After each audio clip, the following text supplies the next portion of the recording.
24 ঘন্টার মধ্যে, দিনের রাতে 24 ঘন্টার মধ্যে 24 বার কারেন্ট আয়ে আর যা। এই কারণে লোডশেডিং মূলত কয় প্রকার? 24 প্রকার। লোডশেডিং কাকে বলে? লোডশেডিং কত প্রকার এবং কি কি? লোডশেডিং বলতে আমরা কি বুঝি? লোডশেডিং বলতে আমরা বুঝি বৈদ্যুতিক সংযোগ বিচ্ছিন্নকরণ। মাঝে মধ্যে বৈদ্যুতিক সংযোগ বিচ্ছিন্নকরণকে আমরা সাধারণত লোডশেডিং বলি। লোডশেডিং প্যারাগ্রাফ আমরা অনেকেই ক্লাস 6-7 পড়েছি। কিন্তু লোডশেডিং সম্পর্কে আমরা এতটুকু অবগত আগে ছিলাম না।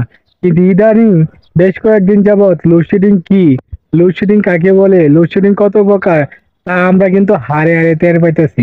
এনও কারো পাওয়ার চারতে আসি নাই, কারো তেল মারতে আসি নাই, যারা পিওর 100% কথা যেটা সেটাই বলতেছি। পয়েন্টে আসেন, লোডশেডিং কত প্রকার এবং কি কি?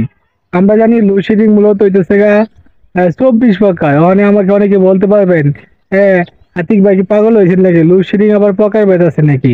ভাই এখানে 24 ঘন্টার মধ্যে, দিনের রাতে 24 ঘন্টার মধ্যে 24 বার কারেন্ট আয়ে আর যা।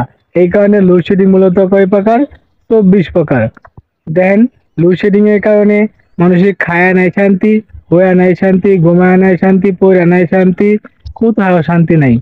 যে এই প্রচন্ড 40 ডিগ্রি সেলসিয়াস তাপমাত্রার মধ্যে বাংলাদেশের মানুষ কখনো জীবনযাপন অতিবাহিত করেনি। এই তীব্র গরমে কোথায় কারেন্ট বেশি সরবরাহ করব?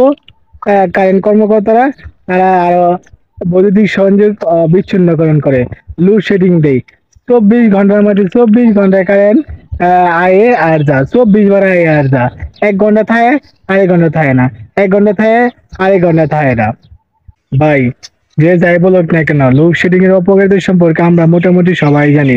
লোডশেডিং এর কারণে বিশাল ক্ষয়ক্ষতি হইতেছে বাংলাদেশে, বিশাল অর্থনৈতিক উন্নয়নে বাধাগ্রস্ত হচ্ছে লোডশেডিং এর কারণে।